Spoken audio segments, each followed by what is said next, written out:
మహబూబ్ నగర్ జిల్లాలో ప్రజాపాలన కార్యక్రమం చివరి రోజు కొనసాగుతోంది. అభయహస్తంలోని 6 గ్యారంటీలకు ప్రజలు దరఖాస్తులు చేసుకుంటున్నారు. ప్రజాపాలన ప్రోగ్రాం కి సంబంధించిన మరింత సమాచారం మహబూబ్ నగర్ నుంచి బాలకృష్ణ అందిస్తారు. ప్రజలకు సంక్షేమ పథకాలు అందించడం కోసం రాష్ట్ర ప్రభుత్వం అత్యంత ప్రతిష్టాత్మకంగా ప్రజాపాలన కార్యక్రమానికి శ్రీకారం చుట్టింది. అయితే అభయస్థం పేరుతో తీసుకున్నటువంటి దరఖాస్తుల ప్రక్రియ ఇవాళతో ముగియనున్న తరుణంలో ఇప్పటికే దరఖాస్తులు చాలామంది పూర్తి చేసుకున్నారు.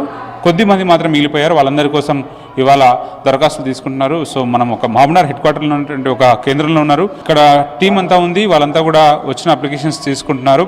నిన్నటిదాకా ఎట్లా రద్దీ ఉంది, ఇవాళ ఎక్స్పెక్టేషన్ ఏంటి, వచ్చిన అప్లికేషన్స్ ఎట్లా స్క్రూటినీ చేస్తున్నారు, తర్వాత ప్రాసెస్ ఎట్లా జరుగుతుంది అనే విషయాలు తెలుసుకుందాం. మనతో పాటు వార్డ్ ఆఫీసర్ ఉన్నారు, వారితో మాట్లాడదాం. నిన్న ఎట్లా ఉండే రాష్ట్ర? నిన్న చాలా హెవీగా ఉండండి.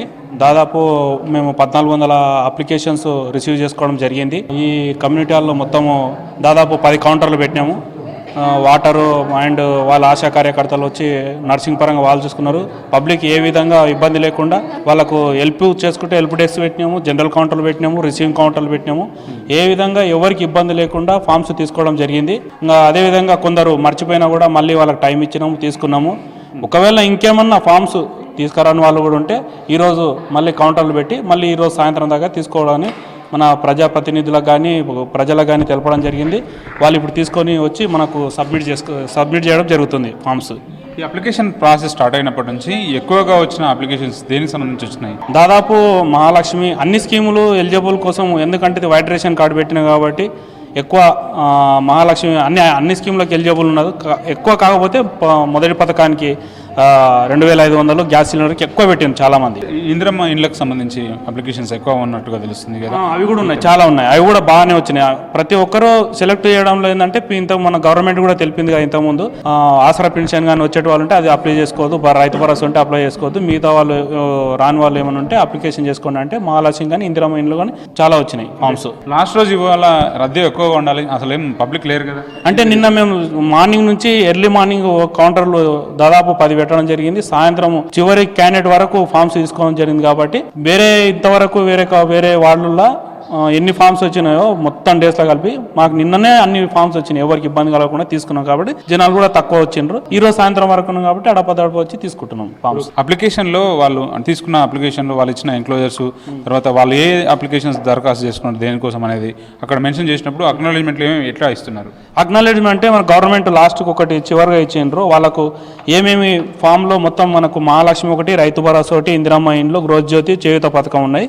వాళ్ళకి ఇచ్చే అక్నాలెడ్జ్మెంట్లో మొత్తం కలిపి చిన్న బాక్స్లో ఇవ్వడం జరిగింది. వాళ్ళు దేనికి అప్లై చేసినా టిక్ చేసి వాళ్ళకి దరఖాస్తు సంఖ్య వేసి మేము సంతకం పెట్టి మా ముద్ర కొట్టి వాళ్ళకి ఇచ్చేస్తున్నాం. మళ్ళీ వాళ్ళ ఫామ్ వెరిఫికేషన్ ఒకవేళ ఉంటే ఇట్లా ఇబ్బంది లేదు. పర్టికులర్ చూస్తున్నారు వాళ్ళ అప్లికేషన్ ఏ దానిలో చేసుకున్నారు పర్టికులర్ అన్ని మిస్టేక్ అంటే ప్రతి ఫామ్ వాళ్ళు ఏమేమి టిక్ చేసిండ్రో వాళ్ళు ఏదైతే ఎలిజిబుల్ మేము ఎలిజిబుల్ అని అనుకుంటున్నామో అవి మేము ఈ విధంగా రిజిస్టర్ ఎంట్రీ చేసుకుంటాం. ఒక నిమిషం, మహాలక్ష్మి కానీ రైతు భరోసా ఈ విధంగా వాళ్ళు దేనికి ఎలిజిబుల్లో ఇట్లా టిక్ చేసుకుంటున్నాం. వాళ్ళు ఎలిజిబుల్ కానీ మాకు ఇది అవసరం లేదు అని వాళ్ళే చెప్పడం ద్వారా వాళ్ళకు ఇక్కడ డాష్ వదిలి పెడుతున్నాం. ఈ విధంగా అంటే మాకు ఫామ్తో పాటు రిజిస్టర్ పెట్టుకొని మేము ఈజీగా ఆన్లైన్ చేయడానికి కూడా ఇబ్బంది లేకుండా ఉంటుంది. మాకు ఎవ్రీడే వచ్చే ఫామ్స్ మొత్తము రిజిస్టర్లో ఎంట్రీ చేసుకుంటున్నాం. వాళ్ళ ఫోన్ నెంబరు, ఆధార్ నెంబరు అన్నీ. సో మొత్తానికి ఇది ఉమ్మడి మహబూబ్నగర్ జిల్లా వ్యాప్తంగా 14 అసెంబ్లీ సెగ్మెంట్లు ఉన్నాయి.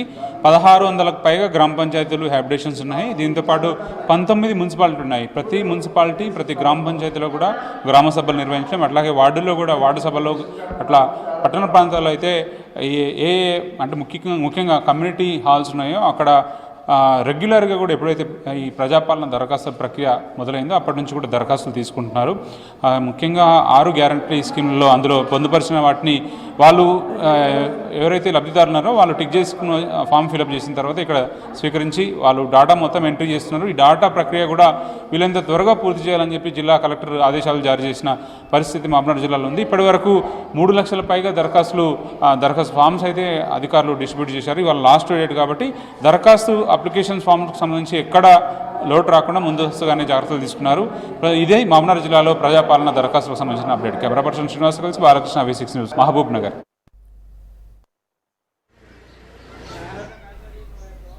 కాంగ్రెస్ ప్రభుత్వం ప్రారంభించిన 6 గ్యారంటీల పథకానికి సంబంధించిన దరఖాస్తుల స్వీకరణ చివరి రోజుకు చేరుకుంది.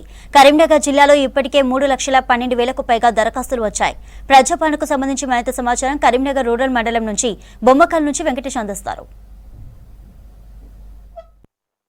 ప్రజాపాలన దరఖాస్తుల స్వీకరణకు నేటితో గడువు ముగుస్తుంది. ఇప్పటికే కరీంనగర్ జిల్లాలో 3,12,320 మంది నిన్నటి వరకు దరఖాస్తు చేసుకున్నారు. గత నెల 28న ప్రారంభమైన ప్రజావాణి ప్రతిరోజు కూడా దరఖాస్తులు స్వీకరిస్తూనే ఉన్నారు. ఉదయం 8 గంటల నుంచి 12 గంటల వరకు, మళ్ళీ తిరిగి 2 గంటల నుంచి సాయంత్రం 6 గంటల వరకు స్వీకరిస్తుండడంతో జనాలు కూడా చాలా ఫ్రీగా దరఖాస్తు చేసుకున్న సిచ్యువేషన్ కనిపిస్తుంది. చూడొచ్చు, మన ప్రజెంట్ కరీంనగర్ రూరల్ మండలం బొమ్మకాల దగ్గర ఉన్న ప్రజావాణి కౌంటర్ దగ్గర ఉన్నాం. ఇక్కడ కూడా చాలామంది చివరి రోజు ఎవరైతే దరఖాస్తు చేసుకోలేకపోయారో ఇప్పటివరకు వాళ్ళంతా వచ్చి దరఖాస్తులు ఇస్తూ ఉన్నారు. ఇచ్చిన దరఖాస్తుల్లో చాలా వరకు వాళ్ళకు మహాలక్ష్మి స్కీమ్ కావచ్చు, తర్వాత రైతు భరోసా కావచ్చు, తర్వాత గృహ నిర్మాణానికి అవసరమైన ఆర్థిక సాయం కావచ్చు, తర్వాత గ్యాస్ సబ్సిడీ, తర్వాత కరెంటు 200 యూనిట్ లోపు ఉన్న వరకు ఫ్రీ ఇస్తామని చెప్తుంది. ఇట్లాంటివన్నీ కూడా దరఖాస్తు చేసుకుంటున్నారు ప్రజలంతా కూడా. అన్న, మీరు ఎక్కడి నుంచి వచ్చి దేనికోసం అప్లై చేశారు? బొమ్మకల్ గ్రామ వస్తుంది. నేను వృద్ధాప్య పెన్షన్ కోసం అప్లై చేయడానికి వచ్చాను. ఎంత ఉంటుందండి మీ ఏజ్? 58 రన్నింగ్. 57 వరకు లాస్ట్ గవర్నమెంట్ ఇస్తాను. అప్పుడు ఏమైనా అప్లై చేసిరా? అప్పుడు చేయలేదు. 1 ఇయర్ అయింది కదా, కాంగ్రెస్ పాలనలో రావచ్చు అన్న ఆశాభావంతో వచ్చాను. నువ్వు ఎక్కడి నుంచి వచ్చినావు? నేను బొమ్మకల్ సార్. ఏం కావాలని వచ్చినావు నువ్వు? పింఛన్ కావాలి, ఇల్లు రావాలని అప్లై చేస్తాను సార్.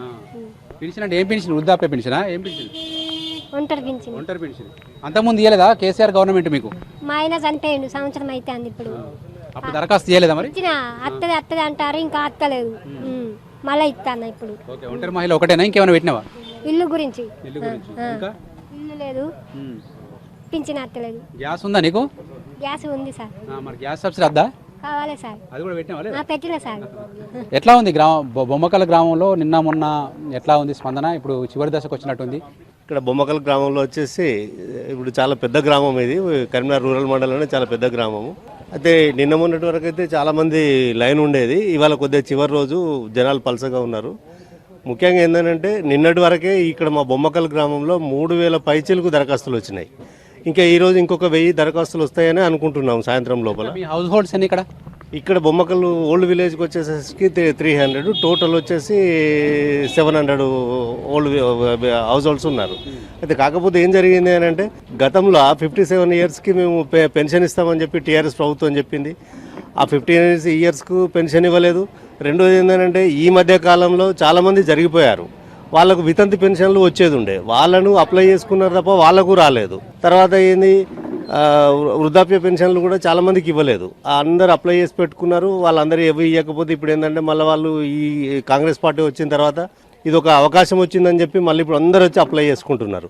వాస్తవంగా ఏంటంటే గతంలో టీఆర్ఎస్ గవర్నమెంట్ వాళ్ళు ప్రామిస్ చేసినట్టు ఇచ్చినట్టయితే ఇప్పుడు ఇన్ని అప్లికేషన్లు వచ్చేటివి కావు, ఇంతమంది వచ్చేవాళ్ళు కాదు.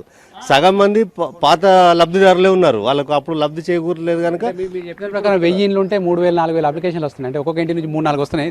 వస్తున్నాయి. ఎందుకు అని అంటే చాలా మంది డివైడ్ అయిపోయారు. అన్ని ఉమ్మడి కుటుంబాలు ఉన్నాయి. ఒక హౌస్ నెంబర్లో ఏంటంటే అన్నదమ్ములు కావచ్చు, పేరెంట్స్ కావచ్చు, వేరువేరుగా ఉన్నారు. అంటే ఒక హౌస్ హోల్డ్ దాదాపు 3 కుటుంబాలు అట్లా ఉన్నాయి. ఆ పరిస్థితులలో అప్లికేషన్స్ ఎక్కువ వస్తున్నాయి. పెద్ద మనిషి, ఏం కావాలని దరఖాస్తు చేస్తున్నావు? ఇల్లు కావాలి. ఇల్లు లేదా నీకు ఇప్పటివరకు? లేదు. డబుల్ బెడ్రూమ్ ఇవ్వలేదా కేసీఆర్? డబుల్ బెడ్రూమ్ ఇవ్వలే? అబ్బో, అయినా ఏం లేదని చెప్పబట్టే ఇయ్యడు కేసీఆర్ జోలు చేద్దాం. కానీ ఇప్పుడు ఇస్తారంటావా మరి? అది తెలియదు. అప్పుడైతే ఇచ్చారు.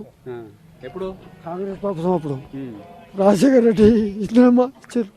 ఏమి ఇవ్వలే. ఏం పని చేస్తావు నువ్వు? ఎట్లా బతుకుతున్నావు? కూలి పని. పెన్షన్ ఇట్లా వస్తలేదా? పెన్షన్ ఇప్పుడు ఆడ చాలా ఇది ఖాళీ రిపోయింది. ఇక ఎక్కువ కావాలి. వికలాంగుల పెన్షన్ కోసం చేస్తున్నావు? నా భార్య కూడా ఇలాగే 7,000. ఇప్పుడు ఇలా మరి నిన్న మొన్న ఎందుకు ఇవ్వాలి? లేట్గా చేస్తాను. ఎవరు రాష్ట్రాలు దొరుకుతలేరు. రాష్ట్రాలు దొరుకుతలేరని లేట్ చేసినావా? ఓకే సార్, మీకు దరఖాస్తులు వచ్చిన తర్వాత ఏమేమి చెక్ చేసి వీళ్ళను తీసుకుంటారు సార్? Aadhaar card must. ఇందులో ఫామ్లో తెల్ల రేషన్ కార్డు అవి 2 కంపల్సరీ పెడితే తీసుకుంటున్నాము. దీనికి కరెంటు మీటర్ రిసిప్ట్ కానీ గ్యాస్ బిల్లు కానీ అలాంటివి పెడితే యాక్సెప్ట్ చేసి తీసుకుంటున్నాము. ఇప్పుడు ఈ రోజుతో ముగియబోతుంది కదా సార్ ప్రజాపాలన? దరఖాస్తులను స్వీకరించిన తర్వాత ఇవన్నీ ఏం చేయబోతున్నారు రేపని చెప్పి? మాకు నిన్ననే రాత్రి కలెక్టర్ గారు లాగిన్స్ ఇచ్చారు. బొమ్మకల్ గ్రామానికి 2 లాగిన్స్ ఉన్నాయి. ఇవి రాత్రి నుంచే మేము లాగిన్లో ఎంట్రీ చేస్తున్నాము. దాదాపు ఒక దరఖాస్తు ఫాము 8 నిమిషాలు లాగిన్లో ఎంట్రీ చేయడానికి సమయం పడుతుంది. దీనికి దాదాపు రెండు నుంచి 3 టీములు పనిచేస్తున్నాయి బొమ్మకం గ్రామంలో. 3 టీంలు అంటే 3 టీంలు 8 నిమిషాల చొప్పున పనిచేస్తే 3 ఫామ్లు అవుతాయి. ఇప్పుడు ఎన్ని దరఖాస్తులు వచ్చినాయండి మనకి ఇప్పటివరకు? మొత్తం 3604 దరఖాస్తులు నిన్నటి వరకు వచ్చినాయి. దాదాపు 4000 దాకా రావచ్చని అంచనా వేస్తున్నాం. ఇప్పటికే ముందు చెప్పినట్టుగా 3 లక్షల పైచిలకు దరఖాస్తులు నిన్నటి వరకు వచ్చినాయి. ఈ రోజు వచ్చిన దరఖాస్తుతో కలిపి 4 లక్షలు దాటే అవకాశం కనిపిస్తుంది. కెమెరామెన్ కవికుమార్తో వెంకటేష్, V6 న్యూస్, కరీంనగర్ నుంచి.